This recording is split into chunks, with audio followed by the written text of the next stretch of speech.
जब प्रेमावेश प्रकट हो जाता है तो भगवत साक्षात्कार हो जाता है, पर प्रेमावेश प्रकट होने के पहले हमारी शरणागति पुष्ट होनी चाहिए।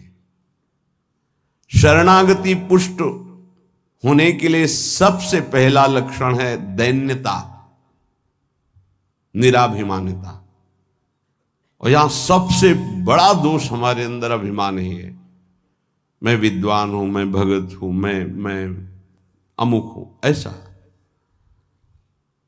दीनता हमारे प्रभु के मार्ग में, प्रेम मार्ग में सबसे पहला लक्षण आना चाहिए। शरणागत भक्त का दैन्य स्वभाव होना चाहिए। जो जितना झुकता है वो उतना महान होता है। झुकने वाला ऐसा नहीं कि जिसके प्रति झुक रहा है वो महान है, ऐसा नहीं। जो झुक रहा है वो महान है। दैन्यता। दूसरा है निष्कपटता। हमारे प्रभु की शरणागति की पुष्टता के लिए, शरणागति के तो अलग भाव वर्णन, हमारी शरणागति पुष्ट रहे, नष्ट ना हो। भगवत शरणागति पुष्ट तो भगवत प्रेम निश्चित प्रकाशित होता है। उपासक को देखना चाहिए कि दैन्यता है कि अभिमान है हृदय में। दैन्यता का स्वरूप है किसी भी तरह से हमें गाली दी जाए, अपमान किया जाए, निंदा किया जाए, तिरस्कार किया जाए तो मुझे ऐसा ही लगे कि मैं ऐसा ही हूं, इसी का पात्र हूं। उसे दैन्यता कहते हैं। वाणी से हम माइक से बोलेंगे कि हम अधम हैं, बड़े नीच हैं, बड़े ऐसे हैं, ये भी दैन्यता की भाषा है। और हाथ जोड़कर प्रणाम मुद्रा में रहेंगे, ये भी दैन्यता की मुद्रा है। लेकिन यहां हृदय की दैन्यता को कह रहे हैं कि जब कोई दूसरा कहे तू नीच है, अधम है, पाखंडी है, दंभ करता है, भक्ति नहीं है, और अपने को सीधी बात ये लगे कि सही बात है, मैं ऐसा ही हूं, इसे दैन्यता कहते हैं। शरणागति हमारी जो विक्षिप्त हो जाती है, जो दोषयुक्त हो जाती है, जो पूर्ण नहीं हो पाती शरणागति, उसका कारण देहाभिमान, उसका कारण गुणाभिमान, साधनाभिमान, इनमें से कोई न कोई अभिमान होता है। इसलिए कह रहे सबसे पहला लक्षण बाबा की विचार में दैन्यता, और ये बहुत प्रिय है दैन्यता भगवान को। दूसरी है निष्कपटता। कपट नहीं रखना चाहिए। हरि और गुरुदेव, हरि गुरु चरण सेवा अनुसरहु, अर्चन बंदन संतत करहु, दास संतन कर सुख लाओ। हृदय में कम से कम एक जगह तो निष्कपटता आ ही जाए गुरुदेव भगवान से। पर ये बहुत छलिया मन है, ये सर्वज्ञ प्रभु से भी छल करना चाहता है, बहुत छलिया है। अगर हमारी शरणागति का अपहरण कोई करता है तो अभिमान और कपट। दूसरा जब निष्कपटता है तो कपट अगर है तो हमारी शरणागति ढक जाएगी। मोहि कपट छल छिद्र न भावा, मेरे प्रभु कह रहे हैं। यही दरबार दीन को आदर, पक्की बात। पहला है दैन्यता, दूसरा है निष्कपटता। शरणागत उपासक के हृदय में कपट नहीं। कपट का मतलब होता है कि मुख से कुछ और बोल रहे हैं और हृदय में कुछ और है। ये कपट प्रायः अपने लोग बहुत अच्छी तरह हृदय में सजा के रखते हैं, इसीलिए शरणागति पुष्ट नहीं होती। निष्कपटता, जैसे का वैसा, बिल्कुल गुरु के सामने, प्रभु के सामने, उसमें। तीसरा सत्यता। वाणी में सत्य, हृदय में सत्य, आचरण में सत्य, सत्य धर्मयुक्त। असत्य संपूर्ण संसार के भोग और संबंध है। किसी भी संबंध और भोग में प्रियता है तो शरणागति का अपहरण हो जाएगा। सत्य श्री भगवान नाम धाम लीला रूप प्रेमी जन, इसके अलावा सब मिथ्या। जितना कुछ देख रहे हो परिणाम देखा जाता है, परिणाम में सब झूठा। चौथा, सर्व समर्पण। सर्व शब्द लगा हुआ है, तन मन प्राण एक एक वृत्ति केवल अपने शरण की तरफ। यहां सर्व समर्पण नहीं होता, समर्पण होता है पर सर्व समर्पण नहीं होता। सर्व समर्पण कुछ हमारी पर्सनल वृत्तियां हैं, कुछ हमारी शर्तें हैं, कुछ हमारा है, तो सर्व समर्पण नहीं। सर्व समर्पण दशरथ जी महाराज के श्रीमुख के वचन, नाथ सकल संपदा तुम्हारी, मैं सेवक समेत सुत नारी, सर्वस्व आपका प्रभु। जहां कहीं शरणागति पुष्ट पाई गई तो सर्व समर्पण वाले की, वो चाहे राजा ही क्यों न हो, महाराज शिवाजी, वीर शिवाजी, समर्थ गुरु रामदास जी, सर्व समर्पण। पीपा जी सर्व समर्पण। कैसा शरणागति पुष्टता का ये लक्षण, सर्व समर्पण। पीपा जी महाराज राजभाव में अपने सब राजवैभव के साथ गुरुदेव श्री रामानंदाचार्य जी के, तो वहां तो पार्षद खड़े रहते थे, सहज में ऐसे थोड़ी मिल सकते हैं आप जाके। प्रार्थना की, कह दो कि महाराज पीपा जी आए हैं और स्वामी जी के चरणों के दर्शन करना चाहते हैं, जाके सूचना दी, वह जाके कह दो कि हाँ राजा महाराजाओं की कोई आवश्यकता नहीं। स्वामी जी साक्षात भगवान का स्वरूप रामानंदाचार्य जी आए और उनका महाराज का आदेश है कि हाँ किसी राजा महाराजा की जरूरत नहीं। तो उनको लगा मेरे से कोई गलती हो गई। अच्छा, समस्त राज सैनिकों को, राज पोशाक को, सब, और एक साधारण को कहा कह दीजिए कि नीच पीपा दर्शन करना चाहता है श्री चरणों के। अधम पीपा स्वामी जी से कहा, स्वामी जी ने कहा कह दो यहां खड़े खड़े क्या करता है, और समीप में कुआं है वहां गिर जाए। आए और कहा आदेश है स्वामी जी का, वो समीप में कुआं है वहां आप जाकर के गिर जाइए कुएं में। जो आज्ञा। स्वामी जी बिल्कुल नजदीक पहुंच रहे कुएं के। स्वामी जी बिल्कुल अब पहुंच गए हैं, अगला कदम रोक दो, रुक जाओ, वापस आ जाओ। स्वामी जी निकल के आए, दर्शन दिया, जाओ हम स्वयं आएंगे तुम्हारे नगर में, फिर तुम्हें मंत्र और विरक्तता सब प्रदान कर। महापुरुष बना दिया। पीपा जी का पावन चरित्र है, सर्व समर्पण। प्राण समर्पित है, कुएं में गिर जा, मतलब तन प्राण सर्व। पहले में राज धन वैभव, बड़ा शरणागति का महामहिम स्वरूप है। ये समर्पणता तो हम दिखाते हैं, लेकिन सर्व समर्पणता नहीं। कुछ अपना है, कुछ आपकी बात मान लेते हैं, इसीलिए वो खिचड़ी बनी रहती, शरणागति नहीं हो पाती। जब उपासक के हृदय में अपना अस्तित्व रहता है तो उसको भक्ति नौटंकी नाटक नजर आती है। अपनी वासना की पूर्ति, अपनी इच्छा की पूर्ति के लिए वो भगवान की उपासना को नाटक समझने लगता है। अगर अपनी वासना, अपनी इच्छा, इसका त्याग कर दिया जाए तो भक्ति का परिचय मिलता है। प्रायः बड़े बड़े महाभागवतों के घर वाले ही, परिवार वाले ही उनको नहीं समझ पाए और उनका तिरस्कार करें। इस बात के लिए वो जैसा चाहते हैं वैसा आप चलिए, उनको जितना पसंद है आप कीजिए। जैसे कुछ भक्तों को कि हमको पूरी रज लगाना पसंद नहीं, बस हल्का सा तिलक लगा लीजिए, क्योंकि आपने गुरुमंत्र लिया इसलिए तिलक लगा लीजिए। ये जरूरी है पूरा मुंह में थोपना, क्योंकि तुम्हारी दृष्टि नहीं है ना, तुम रज पसंद नहीं करते, गाल गोरे पसंद करते हो। ये पसंद करो। ये चमड़ी कब तक रहेगी?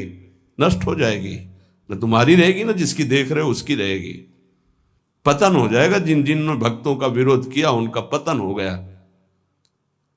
ये सर्व समर्पणता भक्ति में जब साधक चलेगा तो अपने आप आ जाएगा। उसको किसी की कोई परवाह नहीं रहती। अपनी भक्ति में कहीं वो आंच नहीं आने देगा।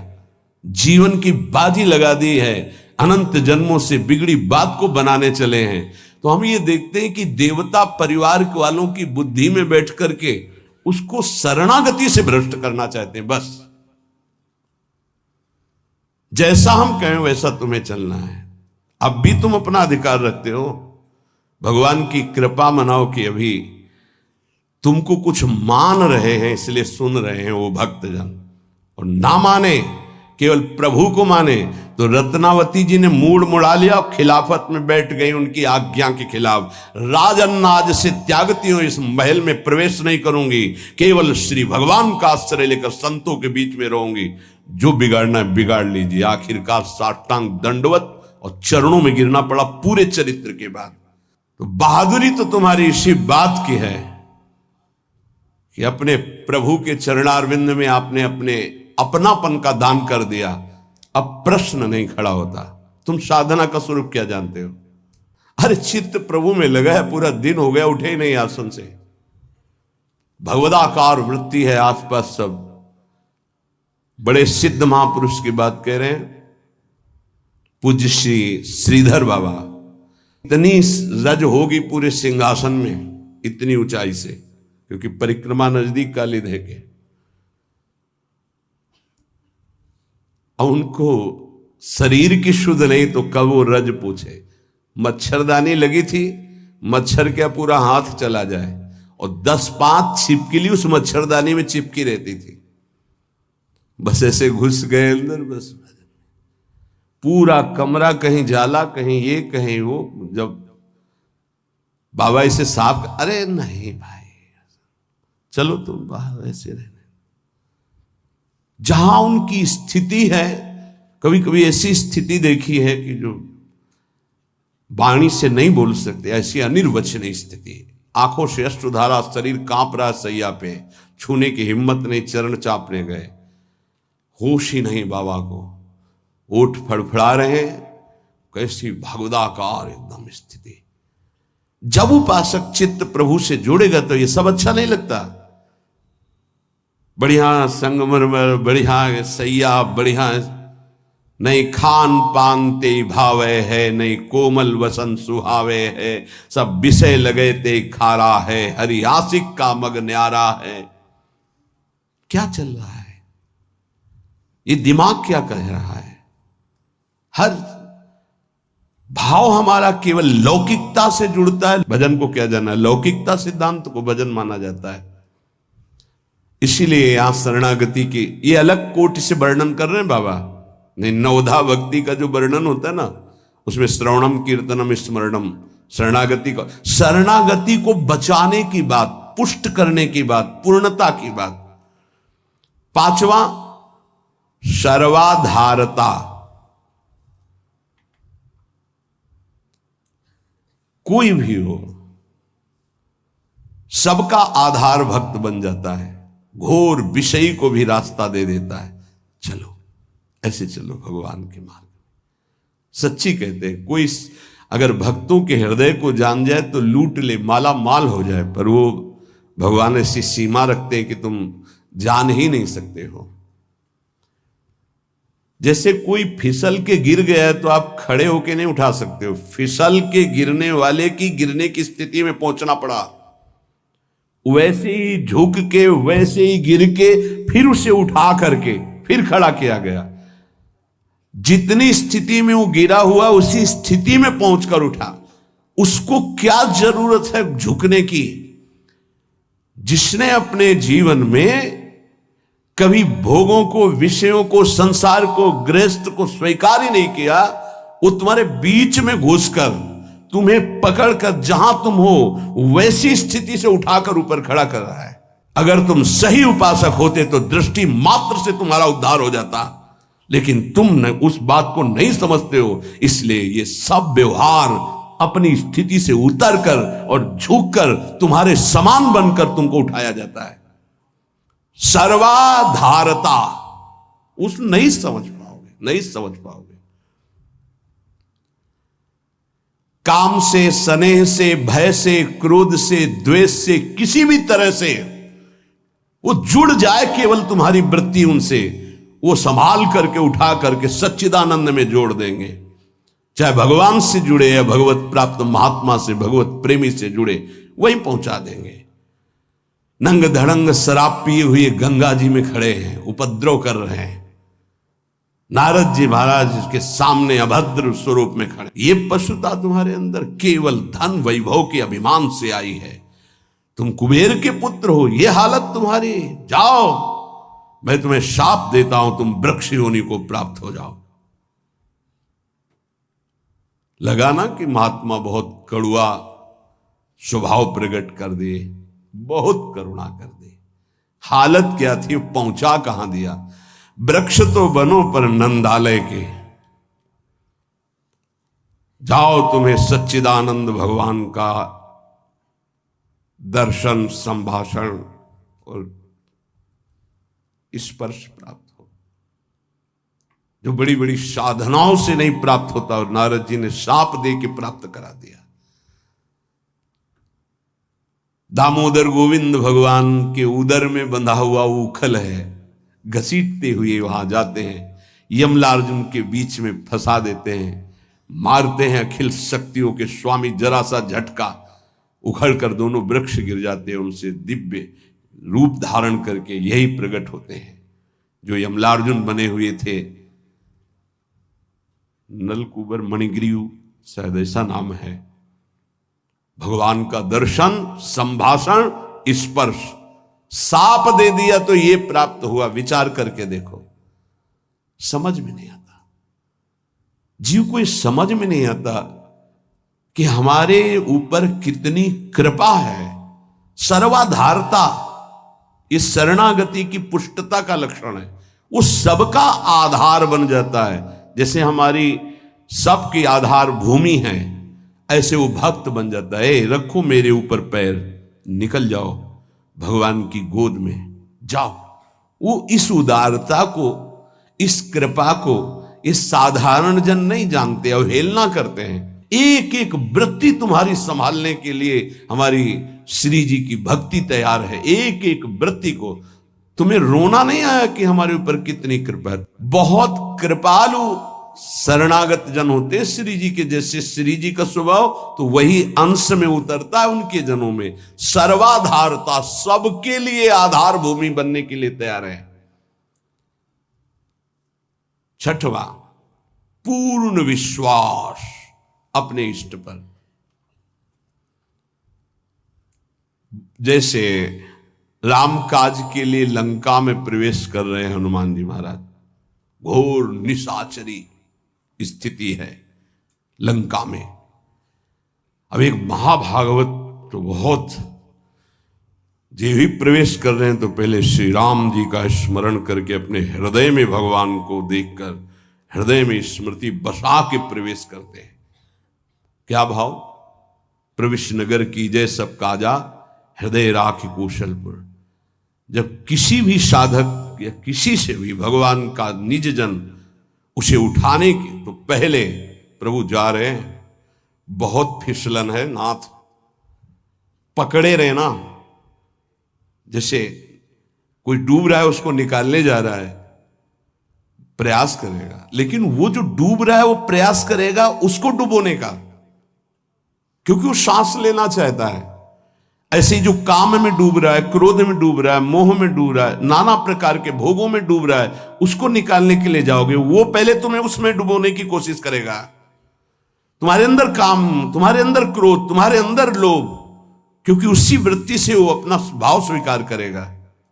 तब श्री जी से पहले बात होती, श्री जी, हे प्रभु, हे प्रियाजू, बहुत फिसलन की जगह में आपकी सेवा कार्य होने जा रहा है। उस जीव को पकड़कर उसकी वृत्ति को आप तक, स्वामिनी आप पकड़े रहना, आप ऐसे पकड़ो, हम ऐसे पकड़ते हैं, तब हो सकता। अगर आपने छोड़ दिया तो बहुत फिसलन में है, गिरने की संभावना है। पूर्ण विश्वास दृढ़, मेरी स्वामिनी इसका मंगल करके रहेंगी।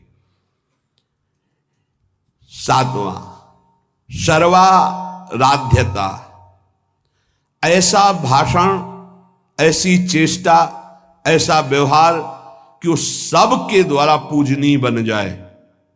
इस शरणागति का सातवां लक्षण सर्वाराध्यता। उपासक का ऐसा स्वभाव, ऐसा व्यवहार, मृदुता कि सब उसकी आज्ञा का पालन करने लगे। ऐसी इस शरणागति की पूर्णता का स्वरूप सर्वाराध्यता। हंसी बोले बहुमान दे। सर्वाराध्यता ये उनका गुण होता है। नहीं नहीं कोई बात नहीं, आप ऐसा शांत हो जाइए, आप कोई बात नहीं। बहुत सावधान। शरणागति कोई खिलवाड़ नहीं, और शरणागति हो गई तो सब पूर्ण हो गया। अखिल लोक चूड़ामणि भगवान शरणागत के अधीन हो जाते। अहम भक्त पराधीन हो। आठवां है अनन्यता। अपने इष्ट की, कल एक उपासक की परीक्षा का समय आता है, छमाही सालाना चर्चा हो।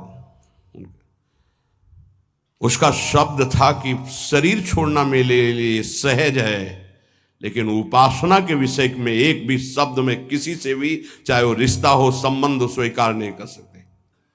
बहुत देखा, बहुत सुना, बहुत सब। अब उपासना के विषय में अगर मेरी उपासना में कोई बाधा पड़ेगी तो मैं सब कुछ छोड़ सकता हूं। शरीर छोड़ना मेरे लिए सहज, उपासना नहीं। उपासना में अगर कोई नहीं, बस इस बात से उस समय तो नहीं कहा जाता बड़ाई कि हाँ शाबाश, नहीं, ठीक है, ठीक है, अच्छे विचार। और एकांत में जब मनन होता है तो आशीष निकलता है। हाँ ऐसे ही अपने आराध्य देव की अनन्यता पे फर्क नहीं पड़ना चाहिए, इसी से भगवत प्राप्ति होती है। हे 4 दिन के पति पुत्र परिवार के संबंध हैं, अनंत काल का संबंधी मेरा उससे मिलने का अवसर आया है। अब ये सब माने हुए नहीं, जो है उनके लिए है। प्रभु मेरे प्रीतम, मेरे पति, मेरे प्राणनाथ, मेरे जीवन, ये माने हुए हैं। 30 वर्ष पहले तुम जानते भी नहीं थे कि कौन है जिनको तुम पति पुत्र परिवार प्रीतम क्या क्या भाव, और 30 वर्ष बहुत बहुत प्लस और जोड़ लीजिए, इसके बाद खाक में मिल जाएगा तुम्हारा तन और उनका भी तन। ना वो संबंध रहेगा, ना वो परिचय रहेगा। संबंध भी नहीं रहेगा, परिचय भी नहीं रहेगा। तो परिचय जिससे बनाने आए हैं, अब ये जन्म केवल उनके लिए। ऐसा नहीं है कि कोई भक्ति में चले तो रसगुल्ला और रबड़ी यही खाते भक्ति होती, वो एक अलग भक्ति होती है। जैसे आपकी साधना बढ़ेगी तो आपके साथ विरोध शुरू होगा, और अगर विरोध में वही स्थिति रही, एक रस अनन्यता, तो आपकी सिद्धि नहीं। तो क्या बिगाड़ा था देवर विक्रम का? पूरे जीवन भर वो विरोध। क्या बिगाड़ा था नरसिंह मेहता जी ने अपनी भाभी का? जीवन भर भारी विरोध। क्या बिगाड़ा था विभीषण जी ने रावण का? भला ही तो कह सभा में लात मार के भगा दिया। क्या बिगाड़ा था विदुर जी ने धृतराष्ट्र और दुर्योधन का? गांव के बाहर एक अकिंचन की तरह कुटिया बना के नहीं पाना दे। ये बहुत सूक्ष्म विषय। अपने इष्ट की अनन्यता में कोई फर्क जीवन में नहीं आना चाहिए, चाहे जैसी परिस्थिति आ जाए। इष्ट और गुरु संबंध में कोई फर्क नहीं पड़ना चाहिए। बहुत संबंध देखे, हर संबंध का निर्वाह उतना ही करेंगे जितना इष्ट और गुरु के संबंध में बाधा नहीं पड़ेगी। इष्ट और गुरु के संबंध में बाधा पड़ जाए से हर संबंध में आग लग जाए। जाके प्रिय न राम वैदेही तजिए ताहि कोटि वैरिशम जद्यप परम सनेही। अगर अपने को समझता है कि मेरे द्वारा भरण पोषण होता है, जात से तेरा पानी भी नहीं पिएंगे, देखते हैं शरीर चलता है नहीं। निकल करके हम चौराहे पे बैठ जाते, देखते हैं वो विश्वंभर मुझे रखता है कि नहीं। वो अनंत ब्रह्मांडों का सृजन करने वाला एक क्षण में सब कुछ ठीक कर देगा। क्या चरित्र भक्तों के ऐसे ही मनोरंजन के लिए नहीं पड़े जाते? ये आदर्श है। महाजनों गतेन सा पंथा, रत्नावती जी के लिए मारने के लिए क्या उपाय नहीं किया माधव सिंह ने। मैं राजा हूं, मेरी ये रानी, और ऐसा उद्दंडता, मूड़ मुड़ा के संतों के बीच में बैठना। सीम की चाप सके को तासु, बड़ रखवार रमापति जासु।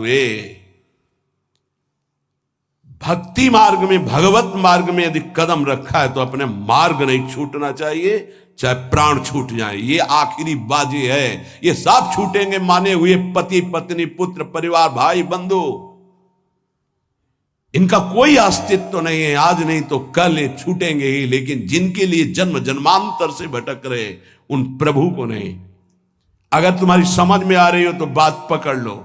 तजो पिता प्रहलाद विभीषण बंधु भरत महतारी, गुरुबल तजो कंत ब्रज बनितन भेमुद मंगलकारी। स्वयं मंगल नहीं, सबका मंगल करने वाले वो महापुरुष बन गए जिन्होंने भगवान के आश्रय में, मेरे कारण मेरे प्रभु श्री राम को 14 वर्ष का वनवास, मेरे को राजगद्दी, जा पापिनी आज से तेरा कभी मुख नहीं देखूंगा और कभी मां नहीं कहूंगा, भरत जी ने कहा। साष्टांग दंडवत पिताश्री कह के प्रहलाद जी बात करते थे हिरण्यकश्यप से। जिस समय भगवान के मार्ग का विरोध किया तो कहा, जा आज के बाद कभी पिता नहीं, दैत्यराज, ऐसे संबोधन। 5 वर्ष का बालक। कहीं भक्ति में प्रभु के संबंध में कोई भी संबंध बाधा पहुंचावे तो भगवत संबंध नहीं छोड़ना। जहां तक हमारी भक्ति की पुष्टता है वहां तक हम निर्वाह कर सकते हैं। अगर हमारी भक्ति के नष्ट होने का विषय आता है तो तजिए ताहि कोटि वैरिशम यद्यप परम स्नेही। अगर निष्ठा पकड़ पाओगे तो पार हो जाओगे, नहीं अपने और परिवारजनों के और सगे संबंधियों के हृदय में ही दैवी माया प्रेरणा करती है कि आप इसके मार्ग को रोकिए और भ्रष्ट कीजिए। हमारी बात को पकड़ लेना। जाके प्रिय न राम वैदेही, तजिए ताहि कोटि वैरिशम यद्यप परम स्नेही। हम उतनी अनुकूलता आपको देने के लिए तैयार हैं जितने से हमारी भक्ति सुरक्षित है। और हमारी भक्ति में बाधा पड़ेगी तो हम अपने शरीर को भी बर्दाश्त नहीं करेंगे। फिर आपकी बात क्या है? ये उपासक के हृदय में होना चाहिए। ये अगर आराध्य देव की निष्ठा में ये बात नहीं तो फिर क्या बात है? फिर है ही क्या बात है? फिर तो वास्तविक नाटक हो गया, जीवन नाटक हो गया। आप समझ नहीं सकते तुम क्या शरणागत होते हो, वो शरण तुम्हारे लिए समर्पित हो जाता है, तुम समझ ही नहीं पाते हो। बड़ा विचित्र खेल है। इसीलिए प्राय इस झंझट में नहीं फंसते। अपनी मस्ती में रहने के लिए इस झंझट में नहीं फंसते। गुरु चेला और समाज कल्याण और उद्धार, जाओ तुम अपने प्रवाह में बहो। वैसे तो प्रत्येक उपासक का यही लक्ष्य होता है कि वह भगवत साक्षात्कार कर ले, परंतु पूज्य महाराज जी ने जितने गुण बताए हैं, यदि वे 9 गुण उस उपासक के अंदर हैं तो निश्चित रूप से उसे भगवत साक्षात्कार होकर ही रहेगा, अर्थात प्रभु उसे अवश्य मिलेंगे। परंतु जो सबसे पहला अवगुण है अभिमान, उसी तो त्यागना ही होगा। जय श्री कृष्ण।